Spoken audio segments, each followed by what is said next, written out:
За сайн байцгаана уу? Манай Сөүл хавдах Global MBC төвийн зочинтой подкастын 2 дахь дугаар эхлэх гэж байна. За энэ дугаартаа бид нар маш сонирхолтой зочныг урьж оролцуулсан байгаа. За Солонгос улсад нийтдээ 5 жил ажиллаж амьдарсан. Эргээд ном Солонгос улсад ирэхтэн барьж авлаа гэдэг шиг.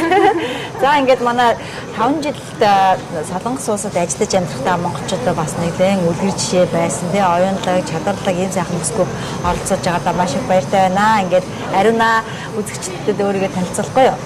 За баярлалаа. Та бүхэнд орон минь төргий. Намайг Ариуна гэдэг. За Солонгос суралцсан. Боловсролын удирдлага чиглэлээр магистр суралцсан төгссөн. За тэгээд нийт 5 жил амьдрах хугацаанд бид нар оюутнууд судлаас төгсөгчд нийлээд хамтдаа монголчуудад зориулсан одоо арга хэмжээг семинарыг зохион байгуулдаг байсан. Хэдээс хэдэн онд байлаа ерөнхийдөө? 2016 онд ирээд 2021 онд төгссөн. Ер нь байнга ирж гин үгүй? Монгол хашаад одоо сая 3 жилийн дараа ирж байна. 21 онд буцсан. Ер нь төлөвлөгөөр бол 20 онд буцах байсан. Тэгээд коронавитой үе нөгөө таараад онгоцгүй байгаа. Тэгээд одоо хүмүүсийн араас ойширч гад явсан 10,000 онгоцонд ойширчсэн үе байлаа. Тийм шүү дээ. Тэгээд зүй байсан шүү. Тэгээд 21 онд явсан. Тэгээд сая 3 жилийн дараа ирлээ. Сая болохоор бид нар хөтөлбөрөөр ирсэн. Тэр одоо төгсөгчдийн хөтөлбөр байлаа. Солонгосын засгийн газрын сэтгэлгээр төгссөн төгсөгчдийн урдлагатай хөтөлбөр байж тэгээд тэр хамрагдаад ирсэн. Тэгээд Солонгосын сүүлийн үеийн одоо дамжуулт хөгжлийн түүхээс нэлээд суралцсан хэд оног маш завгүй өдрүүд байлаа, маш гоё хөтөлбөр байлаа сая. Мэдээж нэг одоо эдний бас тэр ололт амжилт туршлагаас нь очиад бас Монголд бас хэрэгжүүлэх байх тийм ээ. Одоо ер нь Монголд ямар ажил хийж байна? Ер нь бол одоо Солонгос улсад байж байгаа. Эргээд эх орондоо очиход ер нь хэр их боломж байна? Энд байгаа залуучуудаас юу гэж уриалмаар байна? За би болохоор ер нь төлөвлөжсэн. Сая сүүлд Солонгост ирэхээс өмнө одоо ер нь нэг удахгүй сургуулаа төгсчөөд за дэрнэ гэдэг төлөвлөгөөтэй байдаг. Ер нь 3-4 жил болно гэж бодож байсан. За тэгээ коронавитой тусахад 5 жил болоод болсон. Тэгээ ер нь хүн бол би ингэж хараад хүн ер нь яг зорилгоо тодорхойлох хэрэгтэй.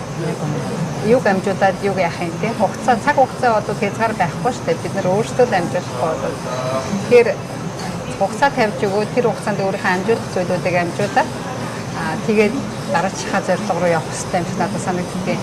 Тэгээд би бас магистрийн хөтөлбөртөө ерөөсөө нөгөө уралдааны мөр шиг явсан. Ерөөсөө одоо хэдэн кредитийг сургуулиудад хийсээд юм бичээд тийш төгснө гэдэг. Яг төгсдөг манай багш хамгийн хурд нь төгссөн гадаад оюутан шүү чи гэж хэлсэн. Тэгэхээр аль болох бид нар цаг хугацааг бас ашиглах хэрэгтэй. Эндээс сурч чадах зүйлээ сураад тэгээд бид нар бас нэг залуучуудын холбооны юу бодоод саммит гэдэг арга хэмжээ бодоод тэгээд юм дээр би яг нэг илтгэр тавьж таарад тэрэн дээр яг юмнаас судлаад үзэхээр бүгдээрээ бид нар энд ирж гадаад оронд ирж байгаа шинэ зүйлийг сураад мэдээд тэрийг эх орныхоо хөгжил хөрөнгө оруулахыг зорддог тийм. Тэгэхээр тэр зорилгоо ерөөсөө марцлахгүйгээр аль хугацаанд бүгдийг амжуулаад эх орныхоо хөгжил багш болоход хувь нэмэр оруулах нь зөв болоо гэж шаарддаг юм да. Ер нь бол хэдийд мэдээж одоо хүний нутагт бол хүн хагас жаргадаг тий. Өөрийнхөө нутагт бүтэн жаргадаг гэдэг нь шүү дээ. Тийм болохоор хүний нутагт хэдийгээр эдийн засгаар дутхгүй мөнгө орлого одоо ашиг орлого олоод байгаа боловч цаанаад нэг эх орноосоо хоол, ээж аваасаа хоол, элгийн саднаасаа хоол гэдэг чинь бүтэн жаргаж чадахгүй байгаа байхгүй. Тэгэхээр ер нь бол залуучууд мэдээж тодорхой хэмжээнд байж байгаа эх орондоо очихыг бодож байгаа. Гэтэл яг одоо эх орондоо очиход бол боломж нь хэр байна ер нь чиний нүдээр? Ер нь бол бид нар энд зорилго нь тийм ээ эдийн засгийн хувьд чадвартай болох гээд ирсэн тийм ээ. Тэгмэд тэр зорилгоор биелүүлсэн хүмүүс бол аль болох эрт очиж өөрийнхөө байр суурийг олох хэрэгтэй гэж зөвлөмөр юм та.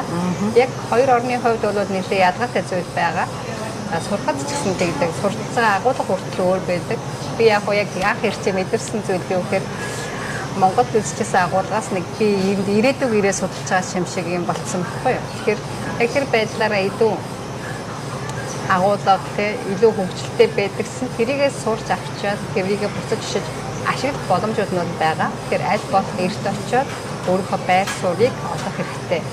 Одоо чи ингээд контентуудыг үзэж яхад маш чадвартай хүмүүс ингээд энд өөр ажил хийгээд байж байна. Тэгээд тэгэнгүүт амар харамсалтай санагдаж байгаа байхгүй. Тийм шүү дээ. Янз бүрийн мэргэжлийн залуучууд одоо яг мэргэжлийнхээ ажлыг олгоод л ерөөсөө Олимп явж байгаатай холбоотойгоор спортын амжилт гаргахаар хүмүүс маань энд ингээд өөр ажил хийгээд өөр зүйл цаг хугацаагаа зарцуулаад байна гэдэг маань бидний хувьд амар харамсалтай зүйл байхгүй. Тэгээд эдгээр гоё амжилтуудаа гаргах хүмүүс.